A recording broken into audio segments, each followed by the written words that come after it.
தமிழர்களே, ஃபிஷ் வாங்கி ஒரு வாரம் தான் ஆகுது. ஒரு வாரத்துக்குள்ளேயே ஏகப்பட்ட டஸ்ட் ஆகிப்போச்சு. சரி, ஓகே, ரொம்ப பத்திரமா கொண்டு வந்து வாட்டரை கீழே ஊற்றுவோம் அப்படின்னு சொல்லிட்டு மெதுவாக ஊற்றியாச்சு. இது கொஞ்சம் புது தொட்டினால கொஞ்சம் லைட்டாக கிராச்சஸ் படுற மாதிரி இருந்துச்சு. அதனால் பைப்பில் வாட்டரை ப்ளஸ் பண்ணி அப்படியே அழகாக கழுவிக்கிட்டு இருந்தேன். கழுவுனோடனே நல்லா நீட்டாக சூப்பராக ஆச்சு. அதுக்கு முன்னாடி நம்ம சேனலுக்கு சப்ஸ்கிரைப் பண்ணி பெல் ஐக்கானை ப்ரெஸ் பண்ணிடுங்க. மறந்துடாமல் சப்ஸ்கிரைப் பண்ணி பெல் ஐக்கானை ப்ரெஸ் பண்ணிடுங்க நண்பா. அதுக்கப்புறம் உங்களுக்கு ஃப்ளோரான் மீன் பிடிக்குமான்றதை கமெண்டில் சொல்லிடுங்க.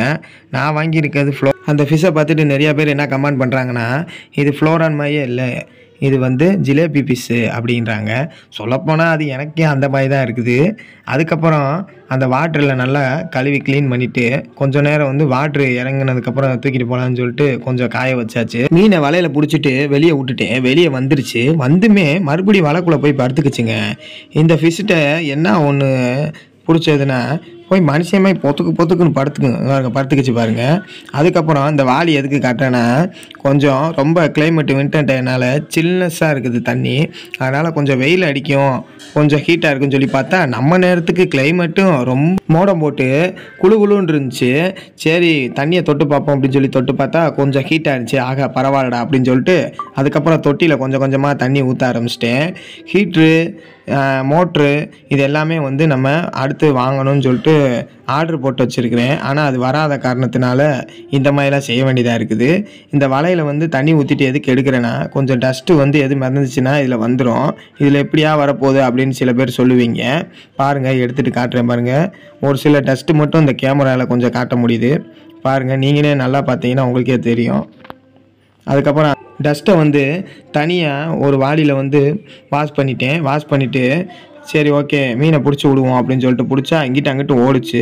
அப்புறம் மெதுவாக பிடிச்சி தூக்கணுன்னே பார்த்தீங்கன்னா மீனை ஃபோக்கஸில் பார்க்கும் போது தான் எனக்கே தெரியுது ஜிலேபி கண்ட மாதிரியே இருக்குது.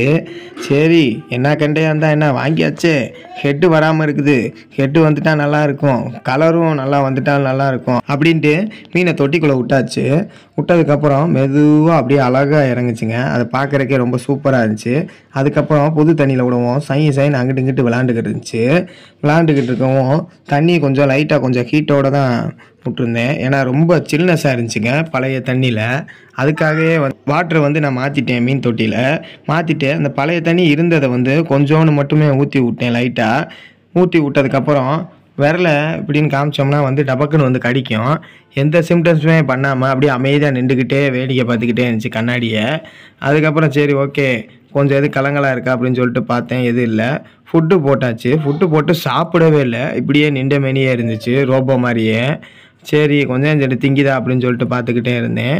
கொஞ்சம் சென்று திங்கவே இல்லை. எப்படி நின்றுச்சோ அப்படியே தான் நின்றுக்கிட்டு இருக்குது. அப்புறம் அப்படியே மெதுவாக மௌனமாக அப்படியே போய்கிட்டே இருந்துச்சு.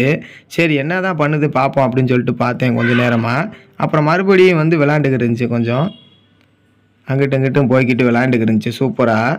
அதை கொஞ்சம் நேரம் பார்த்துக்கிட்டு இருந்தேன். அந்த ஃபுட்டு பார்த்தீங்கன்னா ஊறி போய் அந்த ஃபுட்டு மறந்துக்கிட்டு இருந்துச்சு. சரி, இப்போயாவது சாப்பிடுவோம் அப்படின்னு சொல்லிட்டு பார்த்துக்கிட்டு இருந்தேன். ஆனால் என்ன காரணம்னே தெரியலை. மதியம் வரைக்குமே சாப்பிடல. காலையிலேருந்து மதியம் வரைக்கும் ஃபுட்டே எடுக்கலை. அந்த இதை இப்படி சாப்பிட்லன்னா ஒரு சமயம் அந்த ஃபுட்டை இப்போ குத்தி இப்போ செஞ்ச மாதிரி செஞ்சோம்னா டபக்குன்னு சாப்பிடும். அப்படி இருந்துமே சாப்பிடல. சரி, கொஞ்சம் சென்று சாப்பிடும் அப்படின்னு சொல்லி பார்த்தா மதியம் வரைக்குமே சொன்ன மாதிரி சாப்பிடல. அப்புறம் அங்கிட்டு இங்கிட்டு கொஞ்சம் அப்படியே மெதுவாக போய்கிட்டே இருந்துச்சு. ஃப்ளோரான் ஃபிஷ் பொதுவாக எப்போயுமே பார்த்தீங்கன்னா விரலை நம்ம ஷேக் பண்ணோம்னா நம்ம சைடே வேகமாக வரும். ஆனால் இந்த மீன் என்ன பண்ணுதுன்னா ரிட்டன் போய்கிட்டே இருக்குது பின்னாடி பக்கம். இது என்னடா இது புது குடுமையாக இருக்குது அப்படின்ட்டு அப்புறம் இந்த கலர் மீனை பார்த்தேன்.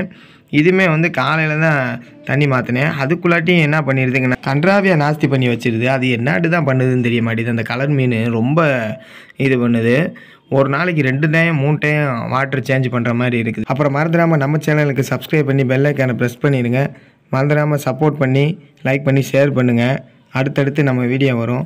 சப்போர்ட் பண்ணுங்கள் மக்களே. அந்த மீனை பிடிக்கலான்னு சொல்லிட்டு பிடிச்சா போய் படுத்து தூங்கிக்குது. இது என்னடா ஒரு வித்தியாசமாக இருக்குது.